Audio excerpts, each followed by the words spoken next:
Queridos hermanos, es siempre una alegría encontrarnos en este su programa Profundizando en la Fe, que llevamos sábado tras sábado por este canal Televida, el canal de la familia y demás redes sociales.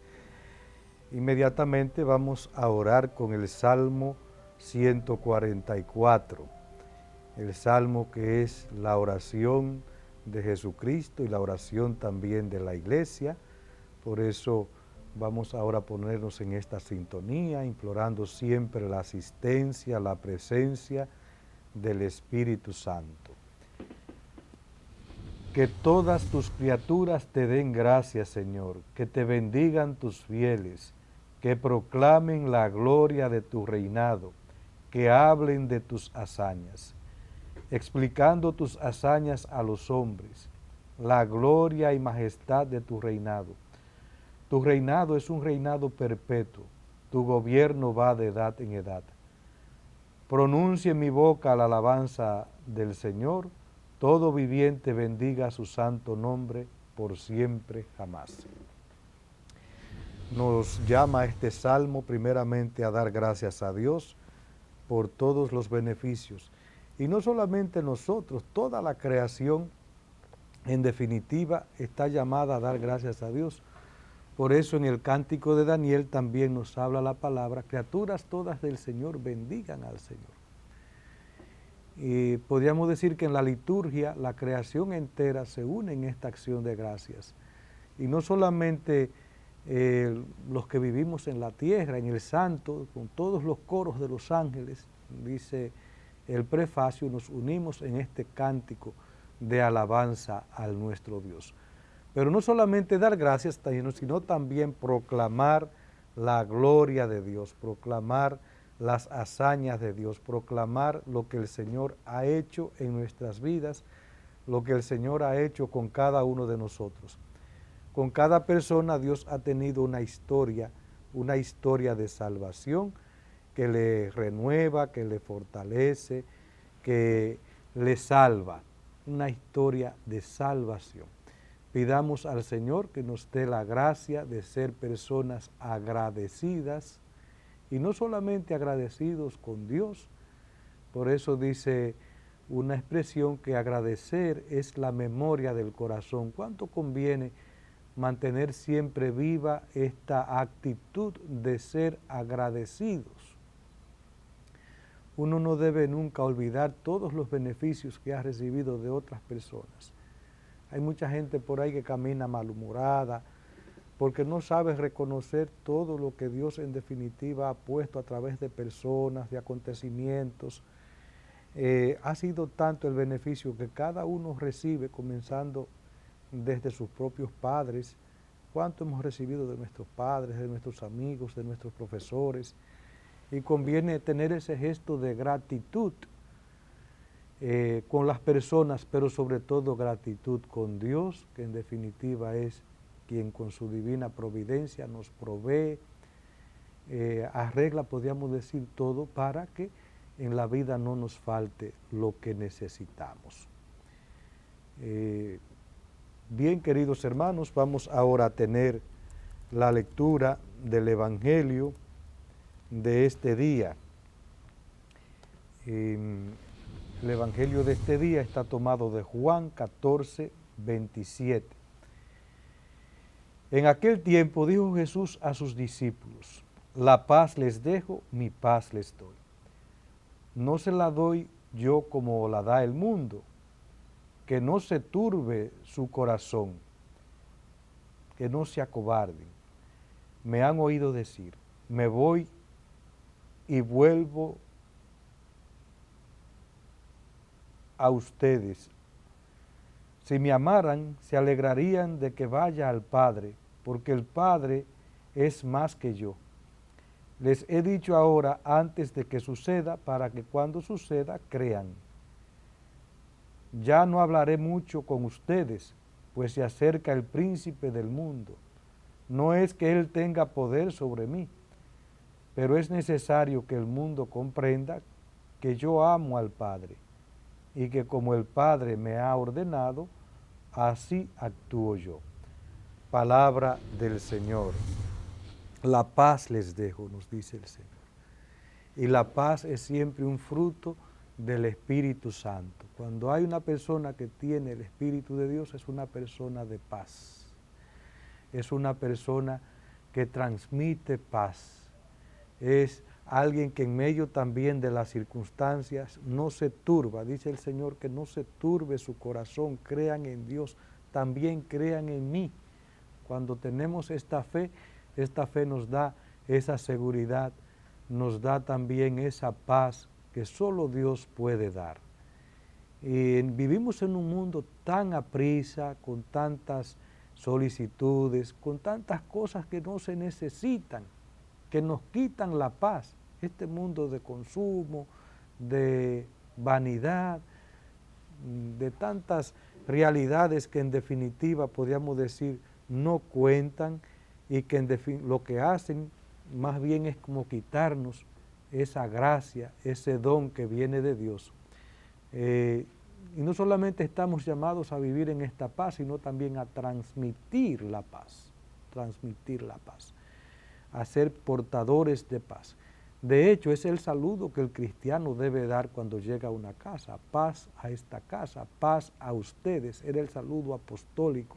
La paz esté con ustedes. En la Eucaristía también, nosotros, los obispos, ese es el saludo que damos. La paz esté con ustedes. Porque se requiere que en ese momento, además porque es el saludo del resucitado. Jesús cuando se apareció a los discípulos, este fue el saludo, la paz esté con ustedes. Conviene que no vayamos a misa ni vayamos a la oración como con ese desasosiego interior. Es importante como respirar, pedir al Señor este don de la paz, serenarnos y entonces entrar en este contacto con la palabra de Dios, en este contacto con toda la presencia viva de Jesús en la Eucaristía, en la asamblea, en el hermano, y vivir ese momento, que es un momento de gracia, un momento de paz. La paz esté con ustedes, que no se turbe su corazón, no se turbe. Ya decía Santa Teresa de Ávila, nada te turbe, nada te espante, todo pasa, solo Dios basta. Por eso, aunque haya situaciones difíciles, que las hay, las tienes tú, las tengo yo, todos tenemos en nuestras vidas situaciones problemáticas, ya sea un problema de enfermedad, problemas de tipo económico, problemas con el esposo, problemas con el hijo, situaciones laborales, situación con un vecino, con una persona, que no se turbe tu corazón. Aprendamos a llevar también todo eso a Jesucristo, al sagrario, a la oración, pues ha dicho el Señor también, vengan a mí los que estén cansados, los que estén agobiados, que yo les aliviaré. Él nos devolverá nuevamente ese remanso de paz que tanto necesitamos. Cuando uno pone todo en manos del Señor, se libera. Al contrario, cuando yo me trago mi problema, cuando yo intento resolver las cosas por mí mismo, sin dialogarla, sin compartirla y sobre todo con Él, con el Señor que está vivo, presente, real en el sagrario, entonces por supuesto el problema me absorbe, el problema me quita la paz, me angustia y eso mismo voy a ir llevando por todas partes. Queridos hermanos, hemos llegado al final de esta primera intervención. Vamos a hacer una breve pausa y ahorita continuamos con nuestro programa.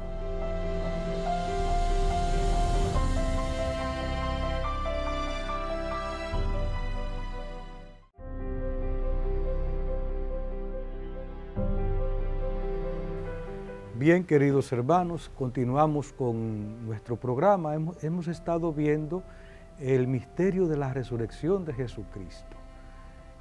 Vimos cómo en su muerte Jesús descendió a los infiernos, que no fue el infierno donde está Satanás y sus ángeles, sino que antiguamente se consideraba el Sheol, o el lugar de los muertos. No había una distinción entre el infierno y el lugar de los muertos, pero donde Jesús realmente fue allí donde descansaban los justos, donde descansaba Adán y todos aquellos que esperaban la liberación de Israel, y que allí también fue Jesús a anunciar la buena nueva del Evangelio y a invitarlos a subir con él al cielo. Bien, la resurrección, obra de la Santísima Trinidad. La resurrección de Cristo es objeto de fe en cuanto es una intervención trascendente de Dios mismo en la creación y en la historia. En ella las tres personas divinas actúan juntas a la vez y manifiestan su propia originalidad. Se realiza por el poder del Padre, que ha resucitado a Cristo su Hijo y de este modo ha introducido de manera perfecta su humanidad con su cuerpo en la Trinidad.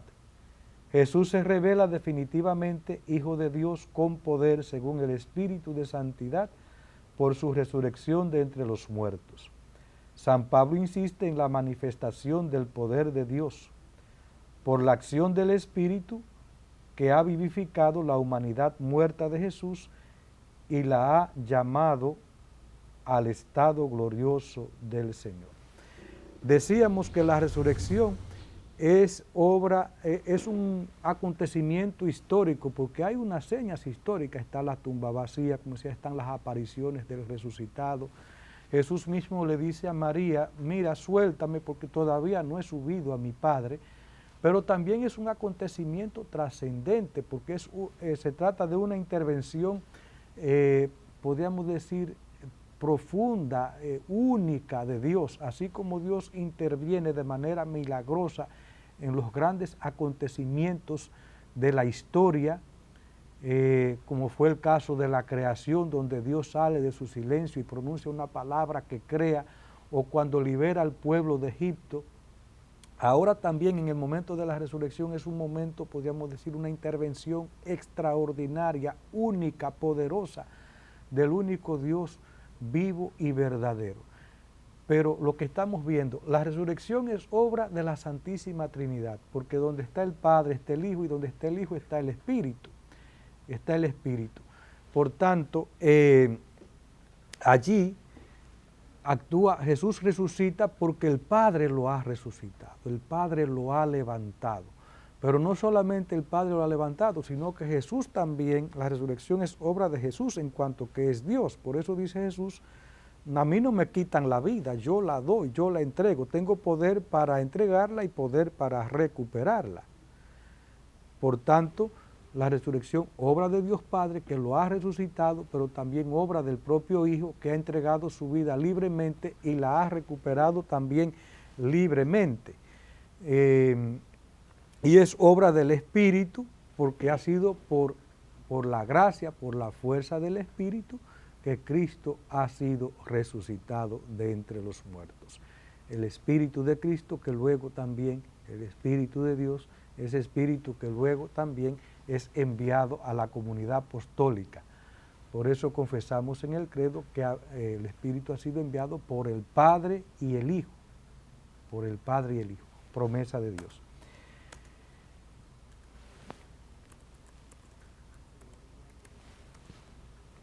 Bien, en cuanto al Hijo, Él realiza su propia resurrección en virtud de su poder divino. Jesús anuncia que el Hijo del Hombre deberá sufrir mucho, morir y luego resucitar. Por otra parte, Él afirma explícitamente, doy mi vida para recobrarla de nuevo. Tengo poder para darla y poder para recobrarla de nuevo. Creemos que Jesús murió y resucitó. Lo que llevábamos diciendo hace un momento, o sea, Jesús, Él mismo también por su propia virtud en cuanto a Dios, es también quien resucita de entre los muertos. Pero como la obra de la Trinidad es una sola, y donde está el Hijo está el Padre, y donde está el Padre está el Espíritu, es decir, son una sola realidad y comparten la divinidad, pues entonces es obra completa de la Santísima Trinidad. Por otra parte, ahorita señalaba que Jesús entra ya ahora con su humanidad al seno de la Santísima Trinidad. Este es un detalle que conviene que tengamos presente. Una vez Jesús asume la divinidad, la humanidad, perdón, ya esta humanidad le acompaña eternamente. Antes de su encarnación, Él existía en cuanto verbo, en cuanto palabra, en el seno de la Trinidad. Pero ahora ya va con todo lo que ha asumido, con todo lo humano, con todo lo humano. Por eso decíamos, hay gente que dice pecar es humano. No, pecar no es humano. Es humano en el sentido de que somos creados, somos criaturas, pero no pertenece a la esencia humana. Y como el pecado no es esencial, el pecado puede ser quitado, puede ser borrado, puede ser perdonado. Y en Jesucristo no hubo pecado, pero en cuanto hombre ahora es introducido, y en cuanto Dios es introducido al seno mismo de la Santísima Trinidad. Por tanto, ya en Jesús la humanidad entera tiene abierto el paraíso, tiene acceso al trono profundo de Dios, al mismo trono de Dios. Los padres contemplan la resurrección a partir de la persona divina de Cristo, que permaneció unida a su alma y a su cuerpo, separados entre sí por la muerte. Por la unidad de la naturaleza divina que permanece presente en cada una de las dos partes del hombre, las que antes estaban separadas y segregadas, estas se unen de nuevo. Así la muerte se produce por la separación del compuesto humano y la resurrección por la unión de las dos partes separadas. San Gregorio de Niza. Dice San Gregorio de Niza, en el momento de la muerte que se da la separación entre el alma y el cuerpo, tanto la divinidad permanece unida al alma como al cuerpo. Y en virtud de esa divinidad nuevamente se unen alma y cuerpo y es entonces cuando se da el hecho de la resurrección de Jesucristo. Pero aún en la separación la divinidad seguía unida al alma y también unida al cuerpo. Y en virtud de la divinidad, de la fuerza del Espíritu, se unen de nuevo y entonces se da la resurrección. En la muerte lo que se da es eso, una separación del alma y del cuerpo, pero es una separación temporal. También usted y yo estamos llamados a resucitar. Un día vamos a resucitar también como Jesús de entre los muertos. Se va a dar esta separación, pero nuevamente en virtud de la gracia del Espíritu, que reposa en nosotros gracias al bautismo y a los sacramentos que hemos recibido, también al igual que Cristo resucitaremos de entre los muertos, por su gracia, por su amor, porque Jesús ha venido para eso, para divinizarnos, para que nosotros también podamos compartir con Él la gloria eterna de su Padre. Sentido y alcance salvífico de la resurrección. Si no resucitó Cristo, vana es nuestra predicación, vana también nuestra fe. La resurrección constituye ante todo la confirmación de todo lo que Cristo hizo y enseñó. Todas las verdades, incluso las más inaccesibles al espíritu humano, encuentran su justificación si Cristo al resucitar ha dado la prueba definitiva de su autoridad divina según lo había prometido.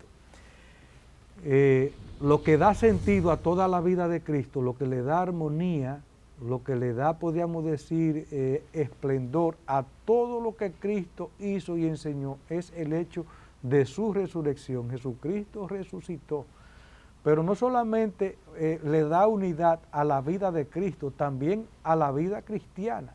Si Jesucristo no resucitó, entonces vana es nuestra fe. Entonces, ¿de qué sirve nuestra predicación? ¿De qué sirve nuestra entrega? ¿De qué sirven nuestras luchas? Por tanto, el hecho de la resurrección es un misterio fundamental de la vida cristiana y es lo que nos motiva también a la lucha, a la entrega, a llevar la cruz, a perseverar, a entregarnos a pesar de todas las dificultades que tenemos, pero también desde aquí ya vamos también participando de este acontecimiento, pues el Señor también se nos da, nos comunica su paz, nos comunica su alegría, nos comunica su esperanza. Todo esto obra del Espíritu del resucitado. Bien, queridos hermanos, estamos viendo el sentido y el alcance de la resurrección. Y ya decíamos que el primer sentido es que es justamente lo que le da armonía, lo que unifica toda la vida de Cristo. Jesucristo hubiese sido un fracasado, el más fracasado de los hombres, si no hubiese resucitado.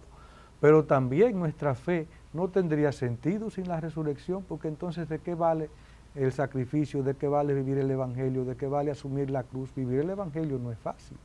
Tiene una cuota de renuncia, de entrega, de prueba, de sacrificio. Y esto solamente lo podemos hacer si realmente hemos hecho experiencia de un Jesucristo muerto y resucitado entre nosotros. La resurrección de Cristo es cumplimiento de las promesas del Antiguo Testamento y del mismo Jesús durante su vida terrenal. La expresión según las Escrituras y el símbolo niceno-constantinopolitano indica que la resurrección de Cristo cumplió estas predicciones. La resurrección es la plenitud de todas las promesas del Antiguo Testamento. Por eso en el credo se recoge eso, que Jesús padeció, murió, resucitó según las Escrituras, pero también según sus propias palabras, porque él mismo había anunciado varias veces que el Hijo del Hombre tendrá que ser, va a padecer, será entregado en manos de los hombres, va a ser crucificado, pero que al tercer día resucitará de entre los muertos. Es decir, que la resurrección no solamente da sentido a su vida como tal, sino también a todas las Sagradas Escrituras que ya habían anunciado todo esto del hecho de la resurrección. La verdad de la divinidad de Jesús es confirmada por su resurrección. Él había dicho: cuando hayan levantado al Hijo del Hombre, entonces sabrán que yo soy. La resurrección del crucificado demostró que verdaderamente Él era yo soy, el Hijo de Dios y Dios mismo. San Pablo pudo decir a los judíos: la promesa hecha a los padres, Dios la ha cumplido en nosotros. Al resucitar a Jesús, como está escrito en el Salmo 1, Hijo mío eres tú, yo te he engendrado hoy.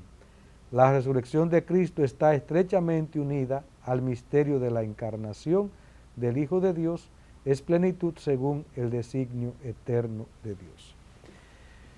La resurrección es, podríamos decir, la confirmación de que Jesucristo no es simplemente un hombre, sino que es Dios mismo, es el Hijo de Dios, tiene la naturaleza, es de naturaleza divina. Él había dicho: cuando el Hijo del Hombre sea levantado, entonces sabrán que yo soy. Este yo soy está haciendo alusión a aquel nombre que les reveló Dios Padre en el Antiguo Testamento a Moisés. Cuando Moisés preguntó: y cuando yo vaya a los hijos de Israel y al faraón y me pregunte que quién me envía, ¿qué yo voy a decir?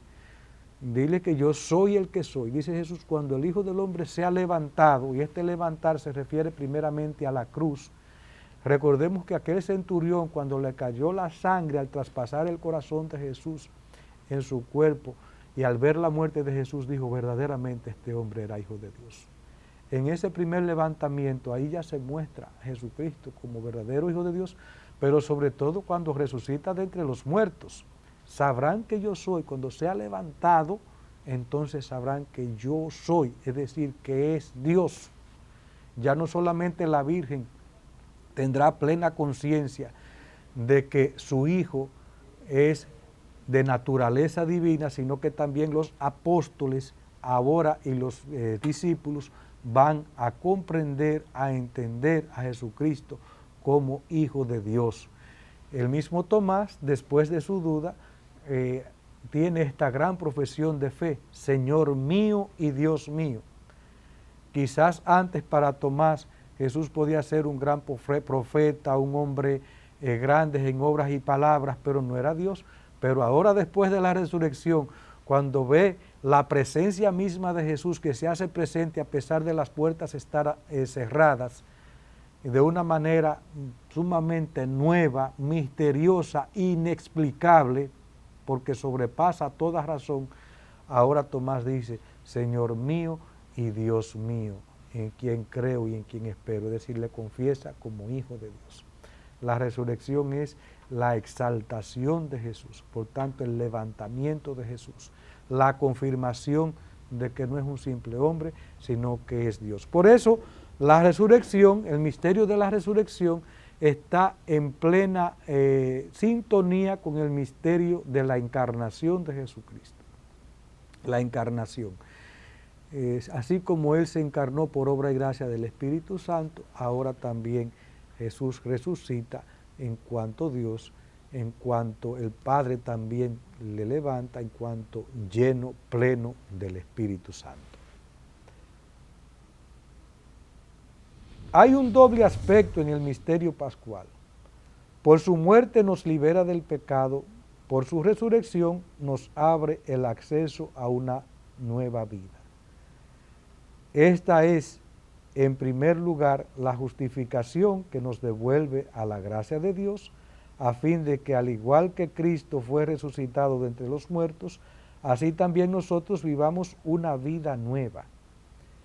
Consiste en la victoria sobre la muerte y el pecado y en la nueva participación en la gracia. Realiza la adopción filial porque los hombres se convierten en hermanos de Cristo, como Jesús mismo llama a sus discípulos después de su resurrección. Id y avisad a mis hermanos, hermanos no por naturaleza, sino por el don de la gracia, porque esta filiación adoptiva confiere una participación real en la vida del Hijo único, a la que ha revelado plenamente en su resurrección.